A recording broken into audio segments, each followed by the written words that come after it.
Throughout life, there are moments when everything seems to turn against us, when challenges multiply, and no matter how hard we push, the road ahead feels blocked. It is in these moments of exhaustion and despair that a haunting question often rises inside us. Why is this happening to me? Why does it feel like I'm wrestling with some invisible force intent on bringing me down? Carl Jung, the great Swiss psychologist, believed this was no accident. In his view, every trial, every moment of suffering, every chaotic storm that enters our lives carries a deeper purpose. They are not random misfortunes. They are messages from the unconscious, our own hidden depths, urging us toward growth and transformation. For Jung, life was a grand design, not a careless accident. Think of those moments when you've been lost, burdened by a toxic relationship that drains you, trapped in a job that leaves you hollow, or struggling against an unnamed ache within.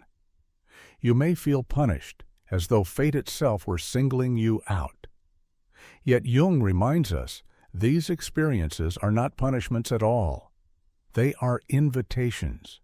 Invitations to awaken to a larger purpose, to discover the person you were always meant to become. This idea is not unique to psychology. Across cultures, myths have long spoken of invisible forces shaping human destiny. The ancient Greeks told of the Moirai, the Fates, three shadowy sisters spinning, measuring, and cutting the thread of life. To them, no struggle was accidental. Each hardship was woven into the tapestry of destiny. In Eastern philosophy, karma plays a similar role, the idea that unseen patterns from past choices shape present trials, pushing the soul toward lessons it has not yet learned. And history itself reflects this strange pattern of hardship as transformation. Consider Joan of Arc, a peasant girl who, against every conceivable odd, led armies to victory in France. Her path was not smooth. She was ridiculed, betrayed, and ultimately executed. Yet centuries later, she stands not as a victim, but as a symbol of courage and divine purpose.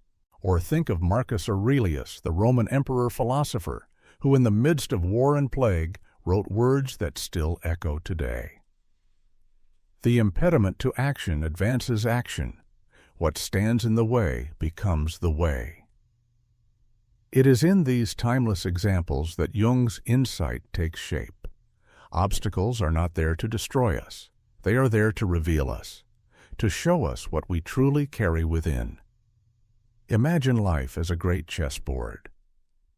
You may think you are simply moving your pieces, making choices day by day. But sometimes the board itself shifts, the rules change, and you find yourself cornered. This is not chaos without meaning. It is the unconscious moving its hand, forcing you to confront what you have ignored. That draining relationship, that failure, that recurring frustration, they are mirrors. They reflect back to you the parts of your soul you have long suppressed. And here is where the invisible force is not your enemy, but your teacher. Just as storms teach sailors the true art of navigation, trials force us to discover the depths of our endurance. The invisible force is not there to crush you, it is there to awaken you. But awakening is rarely gentle. It comes dressed in confusion, in heartbreak, in closed doors and shattered plans. It feels like exile.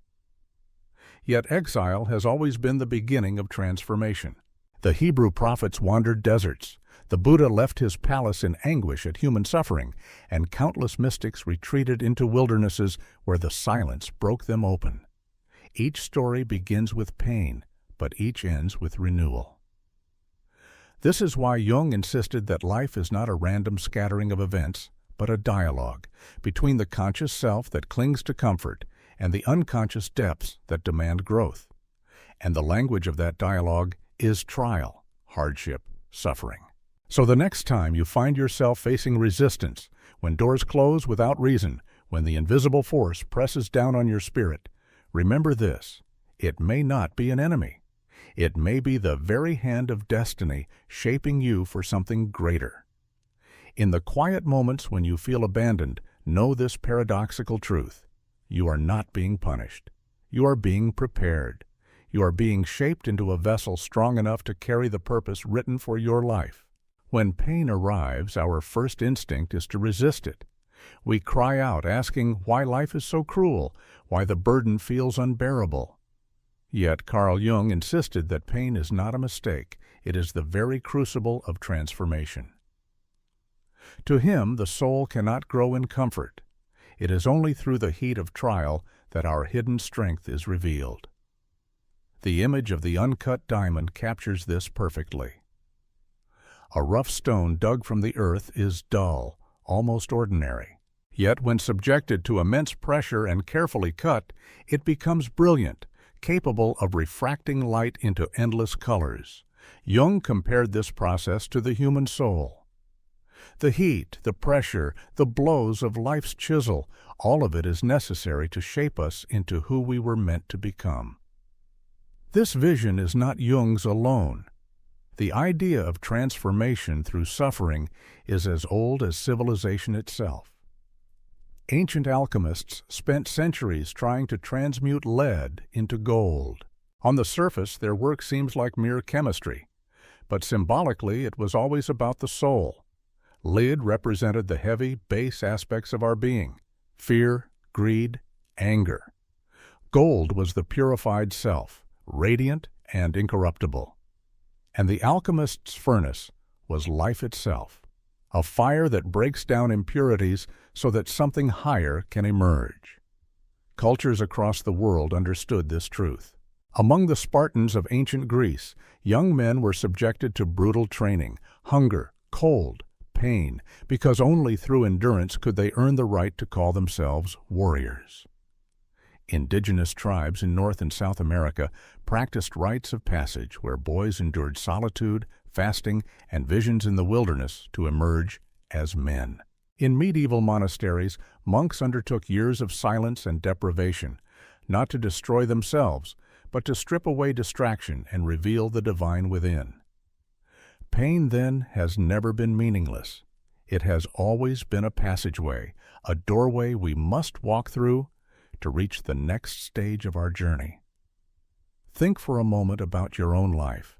Has there not been a season when everything seemed to fall apart, when relationships collapsed, when work failed, when health faltered? At the time, it felt like destruction. But when the storm passed, did you not find yourself somehow stronger, wiser, more alive than before? This is the paradox of pain. It destroys illusions, but it leaves the truth intact.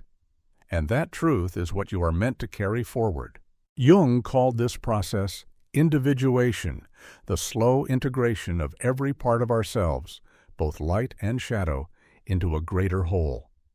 Pain is the tool that forces us to face what we would rather ignore. The heartbreak that teaches us our worth, the failure that forces us to change direction, the sickness that reminds us of the fragility of life. Each of these is a hammer striking the uncut diamond of the soul. In history, we see this pattern repeated again and again. Consider Abraham Lincoln, who endured crushing personal losses, the death of children, bitter political defeats, lifelong depression. Yet out of that furnace emerged a man capable of guiding a fractured nation through its darkest war. Or think of Nelson Mandela, who spent 27 years in prison, only to walk free without hatred, prepared to lead South Africa into reconciliation. Their greatness was not born in ease. It was forged in pain. This is why Jung urged us not to flee from suffering, but to engage it. To resist pain is to resist transformation. To embrace it is to allow the furnace to do its work. The old must burn away so the new can rise. The ancients told stories to help us remember this. The phoenix, consumed by fire, rises renewed from the ashes. The blacksmith plunges red-hot iron into water, only to hammer it again and again until it becomes a blade. The seed, buried in darkness, cracks open under pressure to release the life hidden inside. These are not just pretty metaphors. They are the language of survival, the wisdom of countless generations who understood that pain is the law of growth. So if today you find yourself in the furnace, pressured, cracked, perhaps even close to breaking, remember, This is not your end. It is the beginning of your transformation. The fire that surrounds you is not there to destroy you. It is there to refine you, to strip away what no longer belongs, and to reveal the brilliance that has always been waiting inside you. Every tear you shed is polishing your soul. Every disappointment is cutting away what is false. Every burden is shaping you for the destiny you were born to carry. And though it hurts now, though it feels unfair, know this: the fire is not a punishment. It is preparation. You are not being diminished. You are becoming. Have you ever noticed how the same painful situations seem to repeat in your life? The same kind of relationship that drains you, the same disappointment that keeps returning, the same cycle of failure that makes you wonder if fate is mocking you. Jung would tell us, this is no coincidence. This is the shadow at work, the unacknowledged part of your soul demanding to be seen. The shadow is not evil in itself. It is simply everything you've repressed, denied, or hidden away because it was too painful or too shameful to confront. But the unconscious does not stay silent. It speaks through patterns. It arranges your external life in such a way that you are forced to meet the parts of yourself you've been avoiding. Until you face it, it will appear again and again, like a teacher repeating the same lesson to a stubborn student. Human history is filled with stories that mirror this truth. Consider the Greek myth of Narcissus, the beautiful youth who fell in love with his reflection. He could not look away because the reflection was not merely an image. It was his own unacknowledged self, demanding his attention until it consumed him. Or Pandora, who opened the forbidden jar out of curiosity, unleashing all the evils of the world. Both myths remind us that what we avoid, repress, or deny eventually returns with greater force. In religious traditions, too, the shadow has always been acknowledged. The story of Cain and Abel is one of envy ignored until it becomes murder. The Buddha taught that suffering arises from desires and attachments we refuse to confront. Medieval Christian mystics spoke of the darkness within that every soul must wrestle with before reaching union with God. In every age, the message is the same. What you bury in silence will eventually rise in thunder. Jung himself wrote that, until you make the unconscious conscious, it will direct your life, and you will call it fate. This is why your relationships may collapse in the same way, why your career may stumble on the same obstacle, why you may feel trapped in cycles that seem cruelly familiar. Fate is often just the shadow trying to get your attention. Imagine for a moment that life is holding up a mirror. Every painful encounter, every recurring disappointment is that mirror reflecting something hidden within you. The friend who betrays you may be reflecting your own fear of abandonment. The partner who wounds you may be echoing a part of yourself that never learned to feel worthy of love. The failure at work may be the shadow of self-doubt you've carried since childhood. Life repeats the lesson not to torment you, but to heal you. Throughout history, those who dared to confront their shadow became transformed. Think of St. Augustine, who confessed his own sins and desires in his Confessions, turning his shadow into the foundation of a faith that still speaks today. Or Dostoevsky, the Russian writer who endured prison, exile, and near execution, only to produce novels that revealed the darkest and brightest corners of the human soul. They became whole, not by denying their shadow, but by facing it. And so must we. But confronting the shadow is terrifying, because it demands that we admit truths we would rather not see. It means acknowledging envy, fear, bitterness, selfishness, or weakness. It means admitting that sometimes we are the ones who sabotage our own happiness. Yet Jung believed this confrontation is the most important journey a person can undertake. For only when the shadow is embraced can the self be whole. In Eastern traditions, monks meditate on impermanence and decay, on death itself, to strip away illusion and see life clearly. In much the same way, Jung invites us to meditate on our shadow, to enter the caves we fear most, because hidden there is the treasure we most desperately need: authenticity, strength, freedom. So the next time life repeats itself, the same heartbreak, the same loss, the same betrayal, ask not, "Why is this happening to me again?" but rather, "What part of myself is this trying to reveal?" The shadow is not a curse, it is a guide. And every reflection, however painful, is a step toward wholeness. The cycle ends not when life stops testing you, but when you finally see what the shadow has been trying to teach you all along. When life unravels, when projects collapse and relationships dissolve, it often feels like the universe has betrayed us. We stand before closed doors, bewildered and wounded, wondering what went wrong. Yet Jung would remind us what feels like chaos is rarely meaningless. It is often a coded message, a signal that something within us and around us must change. Chaos is not an intruder. It is a messenger. And like all messengers, it arrives with a purpose: to strip away what no longer serves us and to force us toward paths we would never choose in comfort. History itself proves this truth. Consider the fall of Rome. To those living through it, it must have seemed like the end of the world. 1,000 years of empire crumbling into dust, cities burning, institutions collapsing. Yet out of those ashes came the Renaissance, the rebirth of art, science, and philosophy that shaped modern civilization. What looked like utter destruction was, in truth, a clearing of the ground so something new could take root. Or think of the Mongol invasions of the 13th century. They left devastation across Asia and Europe, but they also reopened and secured the Silk Road, allowing the greatest exchange of goods, knowledge, and culture the world had ever seen. Chaos, in hindsight, became the midwife of a new order. And isn't this the same in our personal lives? The job we lose becomes the doorway to a new calling. The relationship that shatters clears space for one rooted in authenticity. The betrayal that breaks us becomes the lesson that sets us free. At the time, we see only destruction, but later, with clarity, we realize that the storm was not random. It was guidance. Nature whispers the same wisdom. A forest fire, for instance, looks like merciless ruin.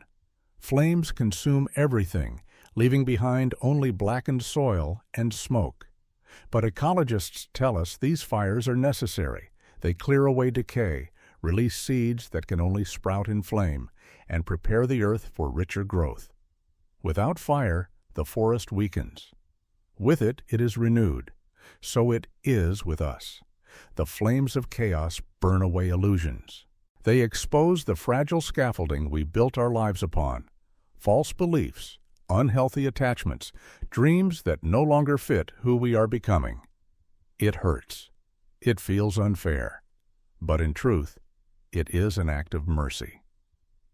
For only when the old structure falls can the new foundation be laid. Jung once said that the soul's purpose often reveals itself most powerfully through our hardest experiences. Why? Because only in chaos do we lose the luxury of pretending. When everything falls apart, we are forced to ask questions we would otherwise avoid. Who am I really? What do I truly want? What is worth holding on to when everything else is gone? The sailors of old knew this intimately. In calm seas, anyone could steer a ship. But in storms, when winds howled, sails tore, and waves crashed, it was then that true navigators were revealed. The storm was not a punishment. It was a test, a teacher, a revealer of hidden skill. And so, perhaps, is the chaos in your life. That closed door may be the universe's way of protecting you from a path that would have destroyed you. That failure may be redirecting you to the work you were born to do. That heartbreak may be teaching you the strength you never believed you possessed. In the moment, it feels like ruin. But chaos is never only chaos. It is a messenger in disguise. And if you dare to listen, if you dare to trust, you may one day look back and realize that what felt like the end was actually the beginning. Imagine for a moment that your soul is like an uncut diamond, rough, unshaped, buried deep in the earth. In its raw state, it looks like any other stone, ordinary, dull, unremarkable, and yet within it lies brilliance beyond measure. To release that brilliance, it must endure fire, pressure, and the careful strikes of the cutter's hand. Without that process, it will never reveal its lie. Jung saw the same principle in human life. Our trials, the heartbreaks, the disappointments, the sleepless nights are not random blows of fate. They are the chisel and fire, shaping us into clarity, polishing us into strength. Each hardship removes what is false. Each sorrow cuts away what is unnecessary, until only the essential remains. This metaphor is echoed in cultures across the world. In Japan, a katana blade is forged through fire and hammer, heated until it glows white, then struck and folded over and over again. It is the very stress, the repeated breaking and shaping, that gives the sword its strength. Without fire, the katana is brittle. With it, it becomes nearly unbreakable.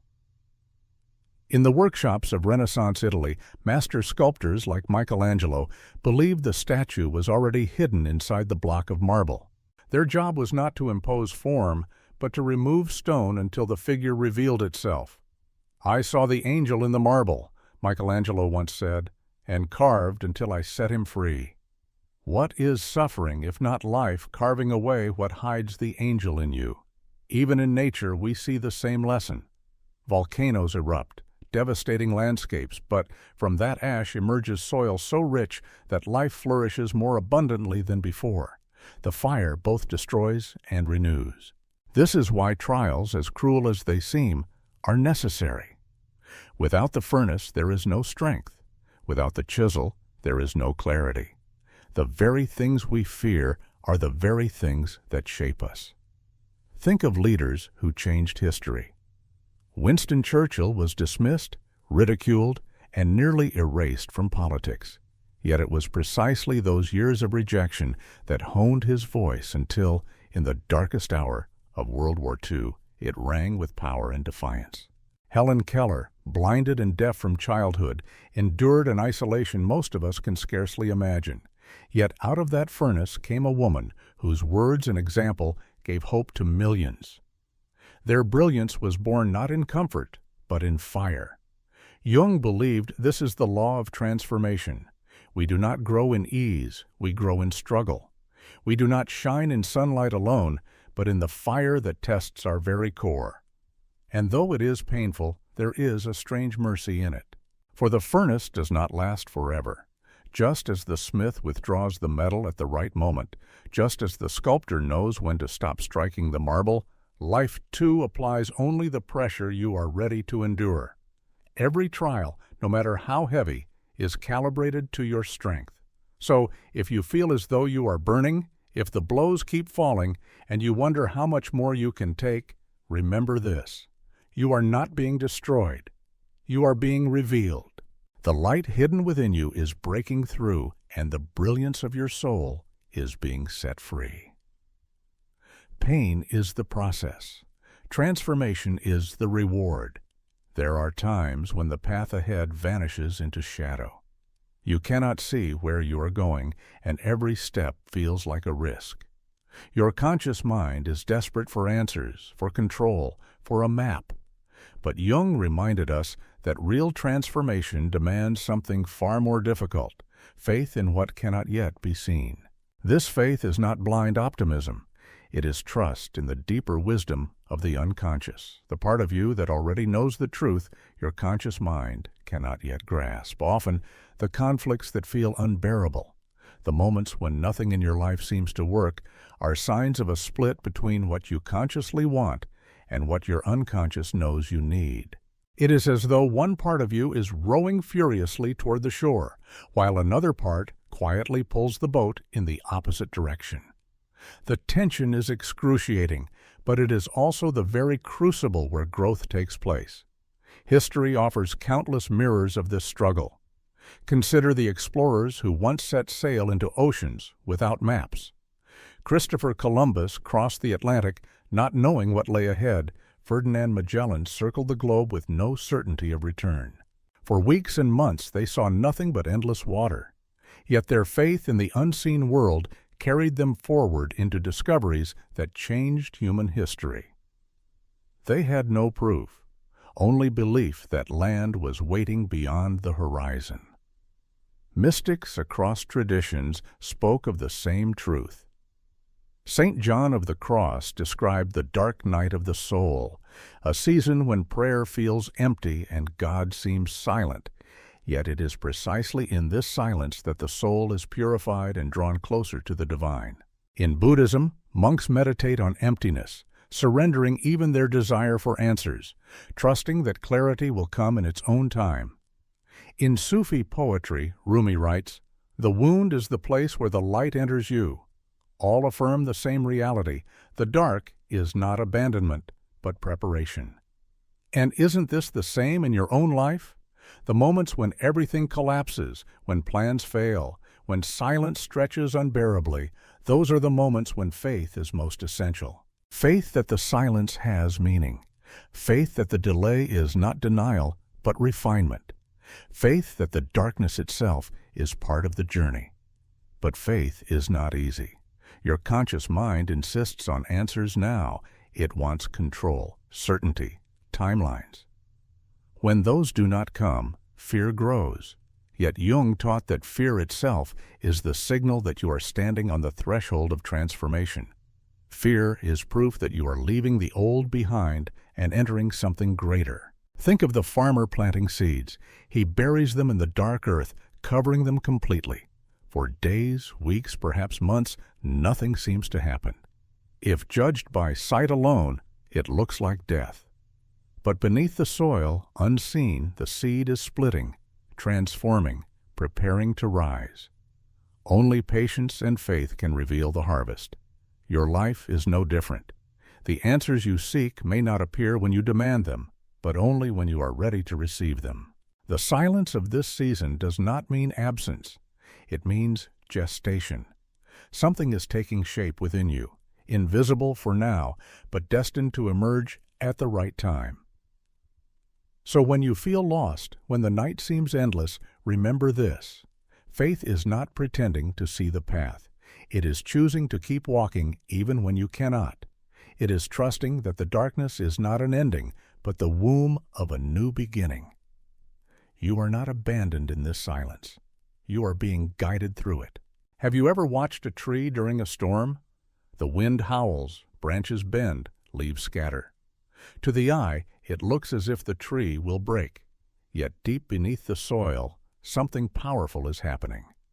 The storm does not destroy the tree. It drives its roots deeper. Searching for stability, the roots anchor themselves more firmly, so that when the winds come again, the tree stands even stronger. Jung believed that our lives follow the same law. It is during the storms, the betrayals, the illnesses, the heartbreaks, that our roots grow.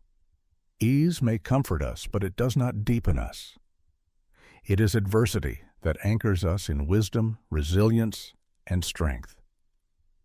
This is an ancient truth written across history. Farmers have always known that the richest soil is born from seasons of storm and flood. Ancient Egyptians depended on the yearly flooding of the Nile, which, though destructive, deposited fertile silt that made the land one of the most abundant in the ancient world. Without the flood, there would be no harvest. Without the storm, there would be no roots. Philosophers, too, understood this.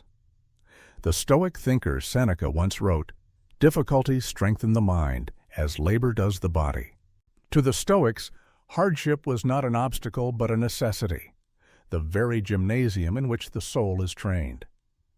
Marcus Aurelius, facing wars and plagues, reminded himself daily that adversity was part of nature's order, and that the obstacle itself was the path forward. History offers us vivid examples. Shackleton's Antarctic expedition in 1915 ended in disaster when his ship, the Endurance, was trapped and crushed by ice. For months his crew endured freezing winds, hunger, and despair. Yet rather than collapse, they dug deeper into courage and discipline. Against all odds, Not a single man was lost. The storm that could have broken them instead revealed their resilience. But here is the sobering truth. Most people do not embrace the storm. They run from it. They cling to shallow soil, preferring a life that feels safe, predictable, and undisturbed. Yet, as Jung warned, to avoid the storm is to avoid growth. To remain shallow is to remain unfulfilled. Such lives may look peaceful, but beneath the surface lies frustration, because the soul knows it was made for more.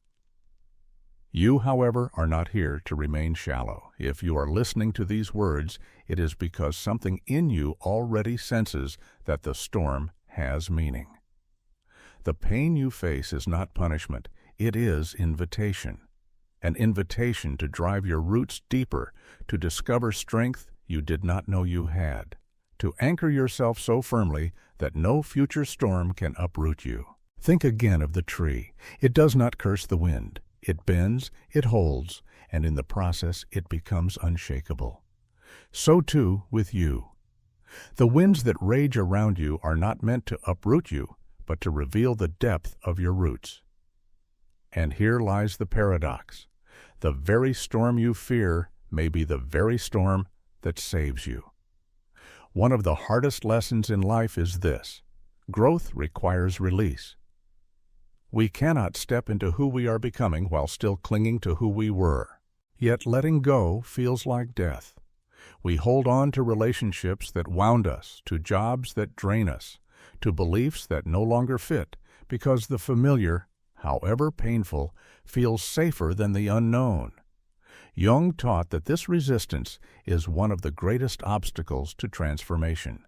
The unconscious whispers, "It is time to move forward." But the conscious mind clings to the old, convincing us that without it we are nothing.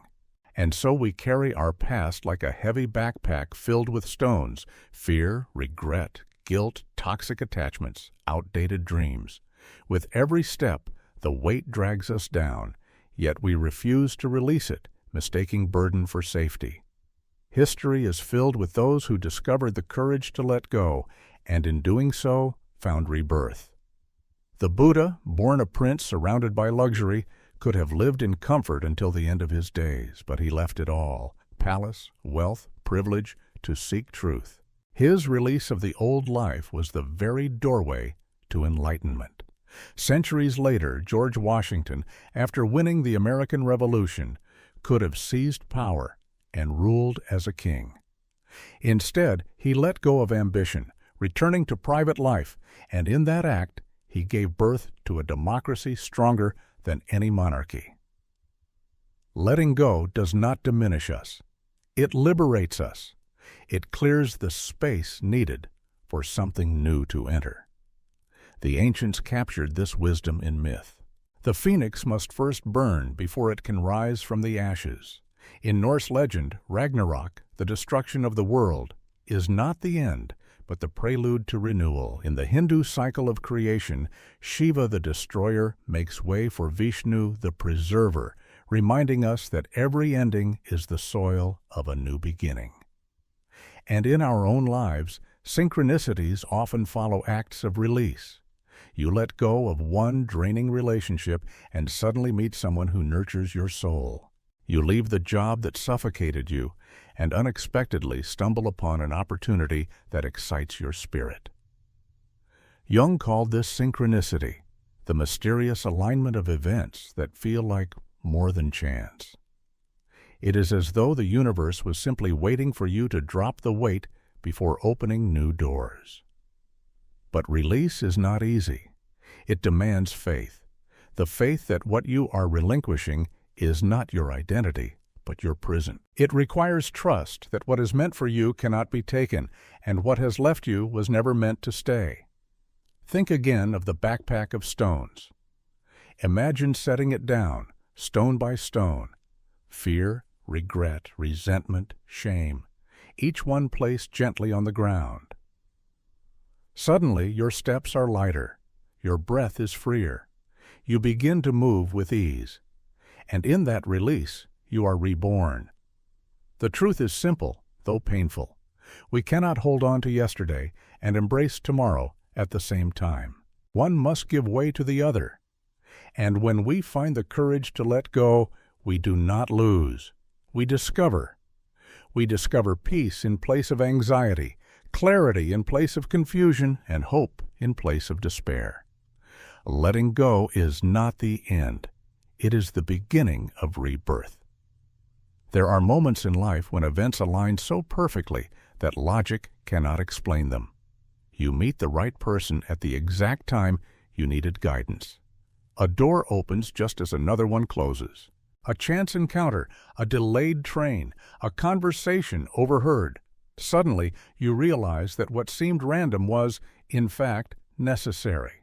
Jung called this phenomenon synchronicity, meaningful coincidences that reveal the hidden order of life.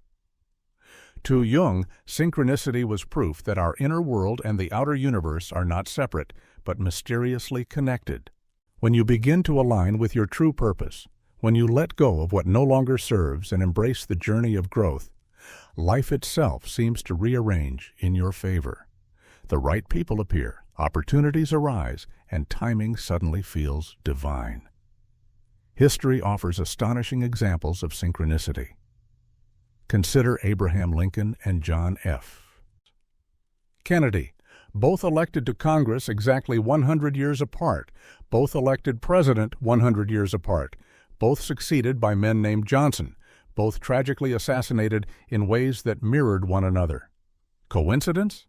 Or the universe's strange way of revealing patterns we do not fully understand? Or Archimedes, who struggled for months to solve a problem for his king, only to discover the answer in a moment of bathing, shouting, "Eureka!" as he realized that water displacement revealed hidden truth. The solution came not through force but through timing, when the mind was finally ready to receive it. Cultures across the world have recognized this mysterious timing. The Greeks spoke of chronos, linear, measurable time, and kairos, the right sacred moment. In Christian tradition, kairos is the moment when God's plan intersects with human life in ways we cannot anticipate. In Chinese philosophy, the Tao teaches that harmony comes not from forcing events, but from moving with the natural flow of time, trusting its rhythm.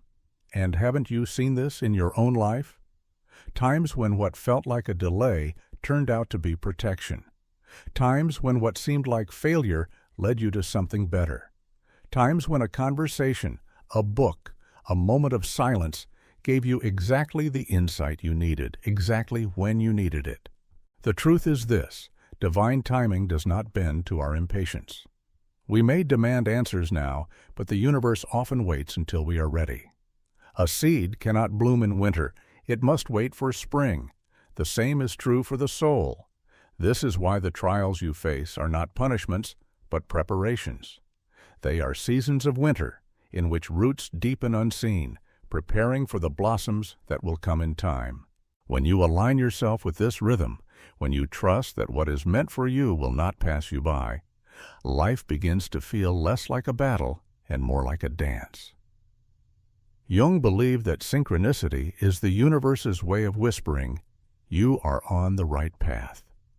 And divine timing is the reminder that you do not need to control everything. Your task is not to force the doors open, but to prepare yourself so that when the doors swing wide, you are ready to walk through. So the next time you feel delayed, the next time you feel denied, remember, what seems like silence may be synchronization. What feels like waiting may be the universe arranging pieces you cannot yet see. And when the moment arrives, when Kairos meets your readiness, you will understand why it could not have happened any other way. Synchronicity is not magic. It is alignment. And divine timing is not coincidence. It is the universe, or God Himself, saying, "Now is the moment."